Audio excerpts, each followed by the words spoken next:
Now that we saw the possibilities for where we can have local extrema and global extrema, we want to talk about how we're going to actually use calculus to find them when we have a formula. So before that, speaking of local extrema, we need a definition. So we want to think about where you might have a local maximum or minimum. And remember, our convention is that they don't occur at endpoints. So if you think back to the graphs that we looked at, we could have a local max or min at a place where the slope was what? A place like this, where the slope was 0, or like this, where the slope was 0. So we're going to define this new term called the critical point. And this is a slight abuse of notation. X equals c itself is really not a point, right? It's just the x coordinate. Nevertheless, it's common to call it a critical point. So we say that x equals c is a critical point of f of x. These are the places that are candidates for being local extrema, although we won't know if they're local extrema without doing a little bit more work. So it might be that f prime of c is 0. But there's one other possibility where we could have a local max or a local min.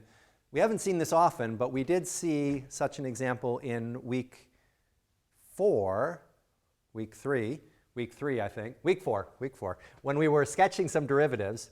Do you remember we looked at the absolute value function? And the absolute value function looked like this.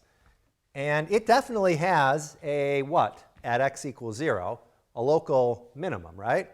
But we figured out then that f prime is not 0 there. F prime was actually what? What was f prime there? F prime did not exist or was undefined. So that's the other place we have to check for, where f prime of c is 0 or f prime of c is undefined, which we sometimes say fails to exist. Because you might have a local max or min where the slope is 0 or where the slope is undefined. All right. So that's our definition of critical point. Now we want to talk about our procedure for finding these local extrema. So step 1, we will find the candidates. Those are the critical points, the places where the derivative is 0 or undefined. And then we'll have to decide if they end up being maxes or mins by putting them on a number line. So I've got 4 different critical points here because I think there's 4 different ways that our sign chart can make things happen. So let's see if we can show all the 4 possibilities without messing this up. So if f prime is positive here, what do we know about f? F is increasing, right? And then suppose that f prime were positive again here. That means f is increasing again. So what was c equals 1? Was it a local maximum, a local minimum, or neither? It was neither, because this says the graph goes up and then maybe levels off with a slope of 0 and then keeps going up again, like an x cubed graph. So this c1 is neither max nor min. All right. Now I want to get a new possibility. I already know what happens when I go plus to plus. Let's see what happens when the derivative goes plus to minus. Now that means that f is decreasing here.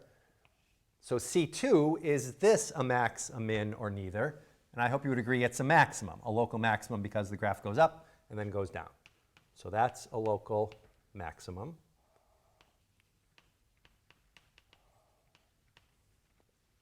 And then I think if I want to get all the different possibilities, I should put a minus sign here.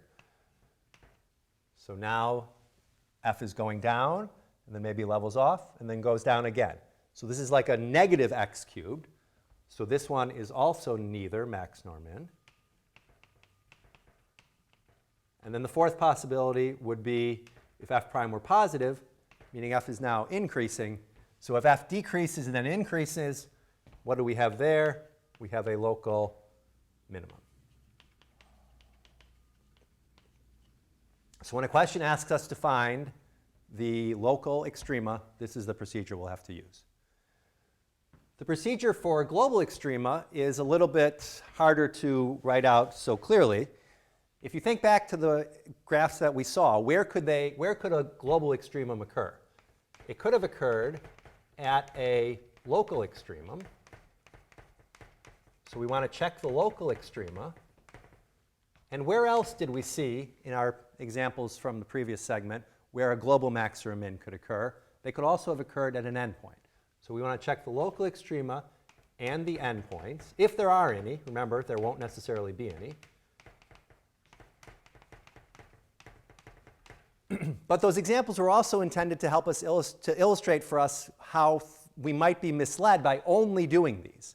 So, for example, the second one, we did have a local max and a local min, but there was no global max and no global min because the function went off to infinity and to negative infinity as x went way off to the left and the right. So we also need to watch for, or be aware of,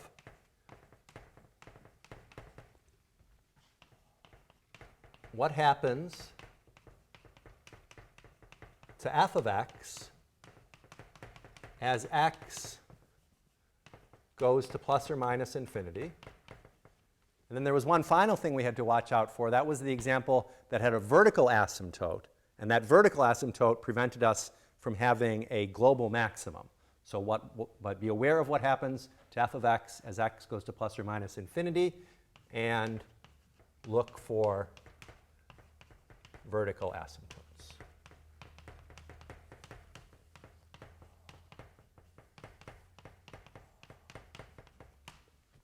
And then what we'll do now for the remainder of the week is we'll do two examples where we actually put these procedures into practice for specific functions using our derivative rules.